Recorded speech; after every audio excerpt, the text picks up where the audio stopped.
संगम युग पर पारलौकिक, अलौकिक और लौकिक तीनों पिताओं का सानिध्य और पालना एक भाग्य है, और इससे भी ऊंचा भाग्य है कि अलौकिक और पारलौकिक पिता के साथ पाठ में आना।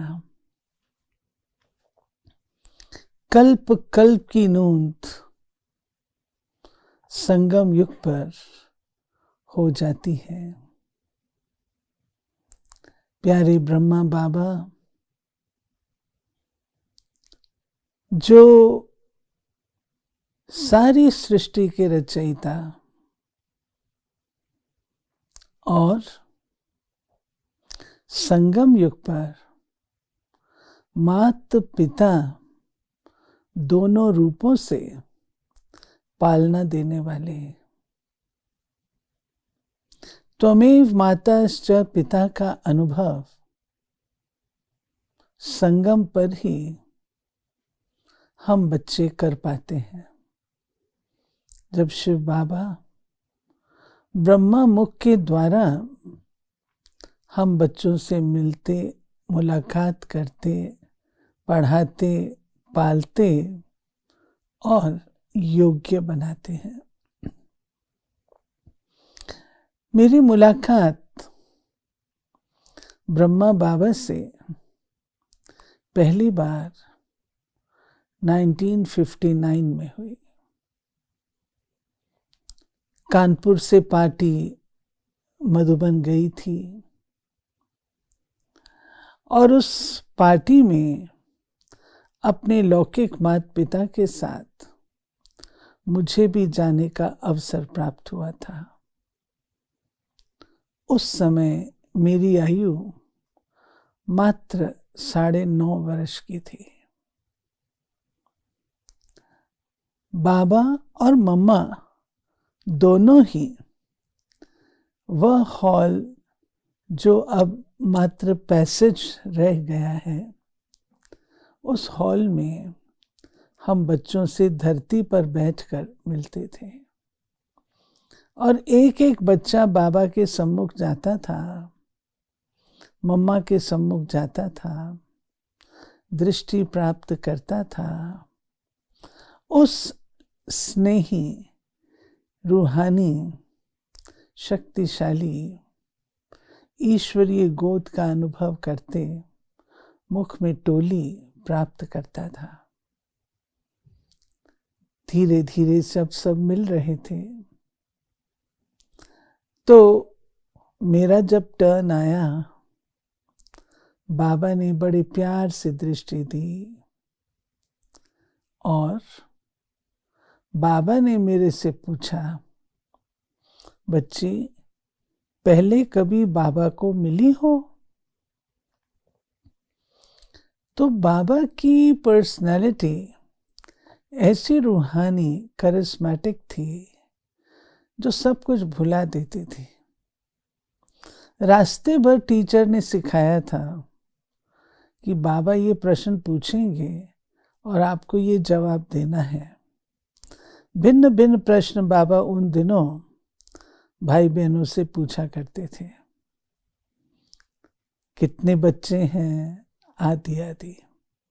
मेरे से जब ये सवाल किया, मुझे पक्का था, जवाब देना पक्का था, बाबा कल पहले मिली हूं। लेकिन बाबा के सामने जाते सब भूल गया और बाबा को मैंने कहा, नहीं बाबा, मैं पहली बार मिल रही हूं। अचानक मुझे याद आया, नहीं टीचर ने तो कहा था कल पहले मिली हूं, ऐसा बोलना है। बाबा मैं 5000 साल पहले आपसे मिली हूं। बाबा ने मुझे अपनी गोद में ले लिया, मेरी पीठ थपथपाई और बड़े प्यार से कहा, बच्ची ने सबक अच्छा याद किया है। ये शब्द मेरे कानों में गूंजते रहते हैं, जो बाबा ने पहली मुलाकात में दे दिए कि बच्चे, जो मैं पढ़ाता हूँ वो सबक पक्का याद करना है, अर्थात अपनी धारणा में सदा लेकर के आना है। दूसरी मुलाकात उसी दौरान थी। रोज हम मुरली तो सुनते थे, लेकिन बाबा एक एक परिवार से अलग अलग भी मिला करते थे। तो शाम का समय था, गर्मियों के दिन थे, और बाबा की चारपाई बाहर आंगन में थी, पांडव भवन में। आज तो वहाँ कंक्रीट का फर्श है। उन दिनों बड़ा सिंपल मिट्टी मिट्टी मिट्टी होती थी। शाम को उस पर हम लोग पानी छिड़क देते थे ताकि धूल ना उठे, और बाबा उस चारपाई पर बैठे थे। बाबा, मेरे लौकिक माता पिता और मैं, हम चारों ही उस चारपाई पर थे। और बाबा ने माता पिता से जो बात की वो तो अलग, परंतु जब बाबा मेरे से मिले,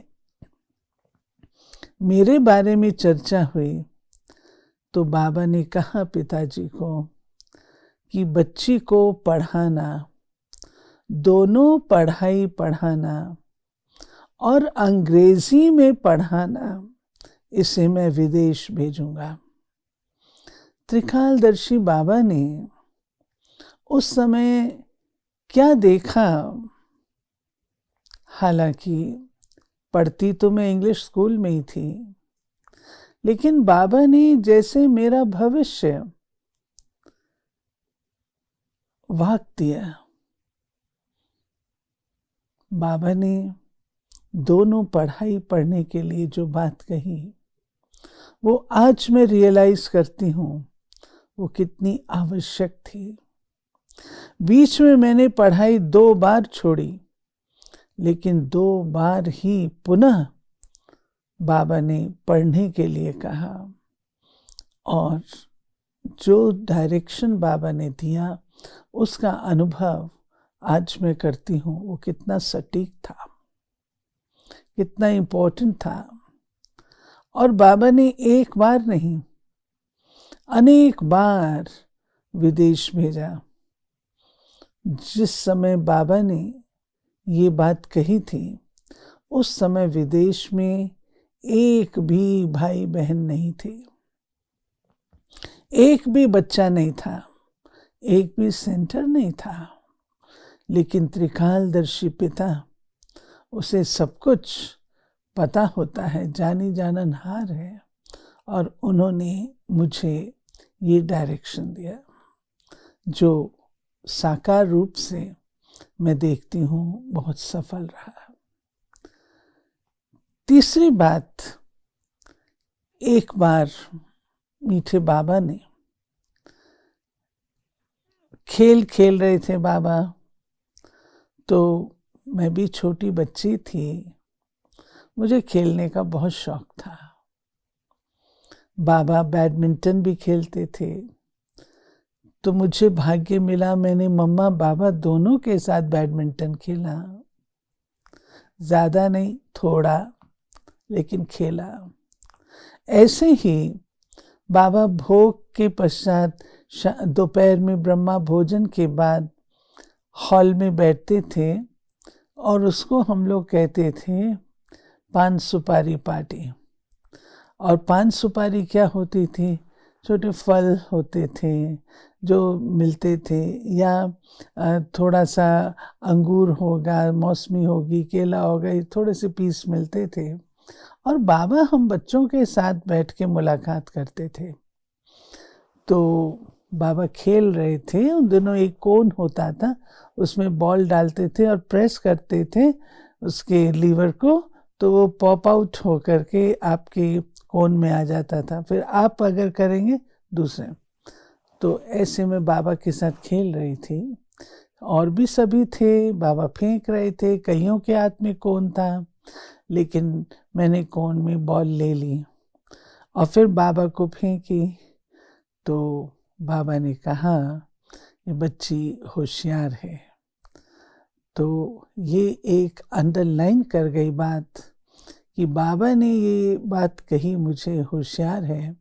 कभी जीवन में, पुरुषार्थी जीवन में ऊंचाई नीचाई आती है, बाबा की ये शब्द याद आते हैं, नहीं बच्ची होशियार है और कैसे भी सर्कमस्टेंस हो उसमें से रिगल आउट कर लेना ज्ञान के आधार से, बाबा की मदद से पॉसिबल हो जाता है।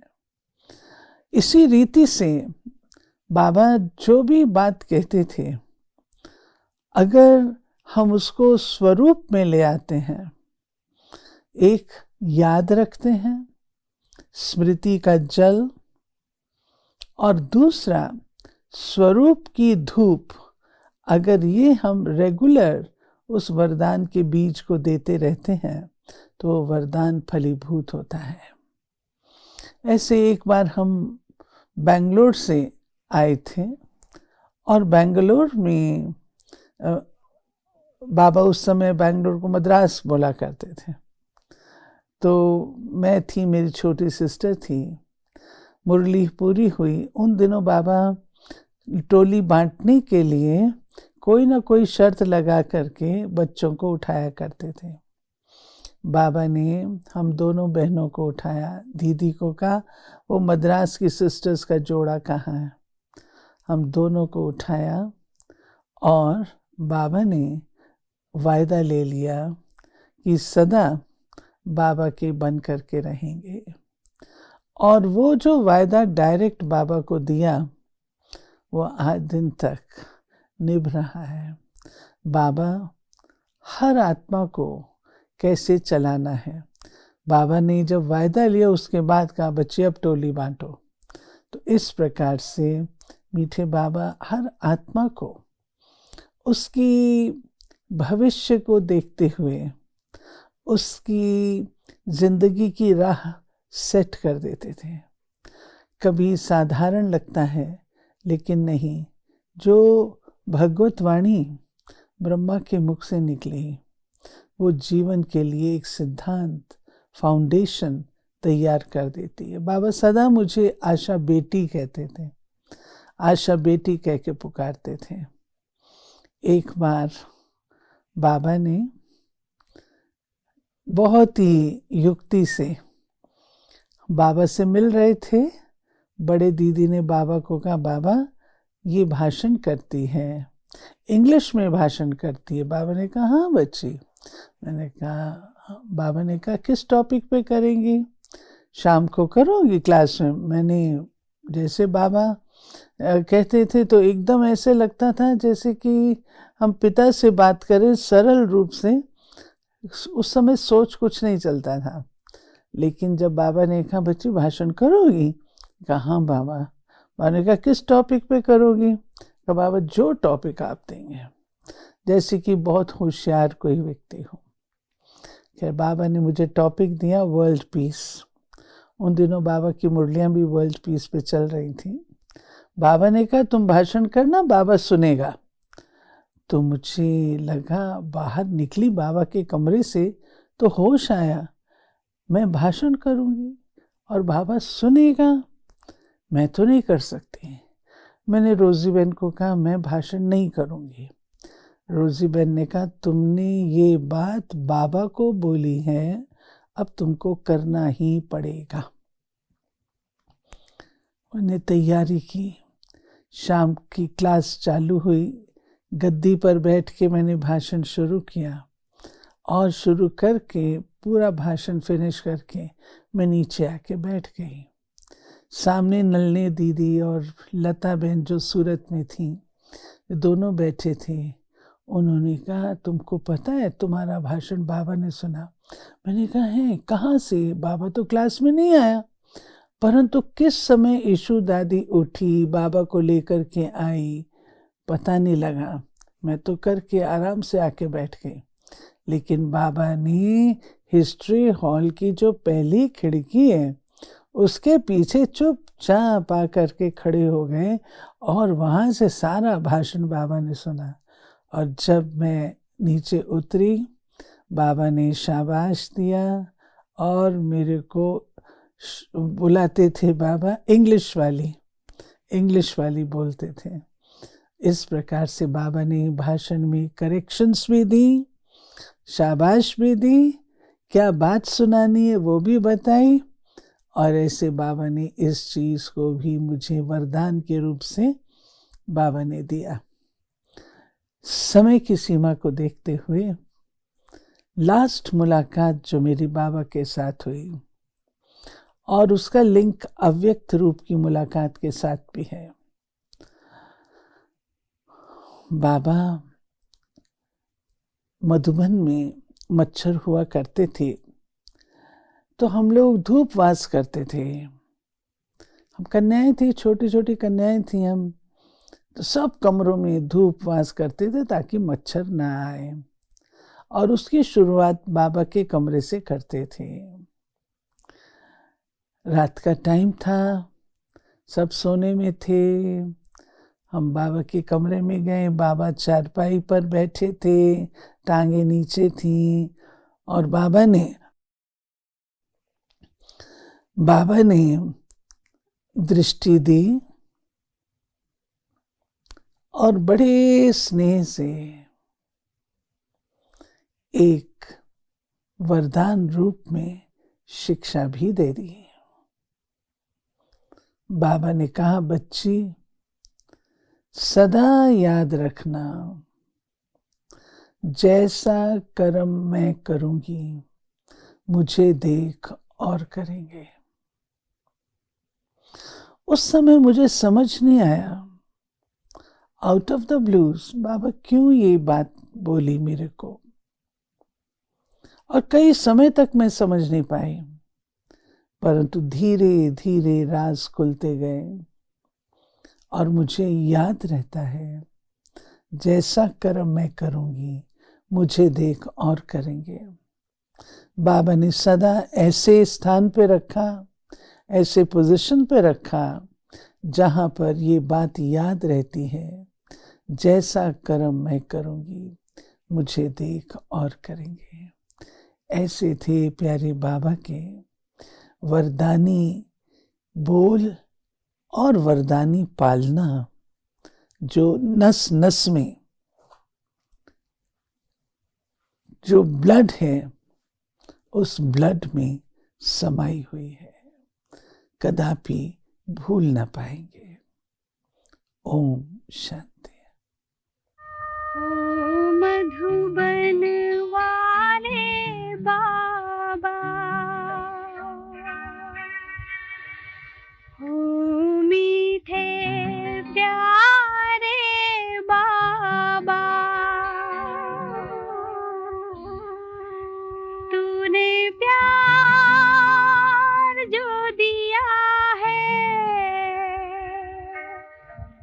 भला कैसे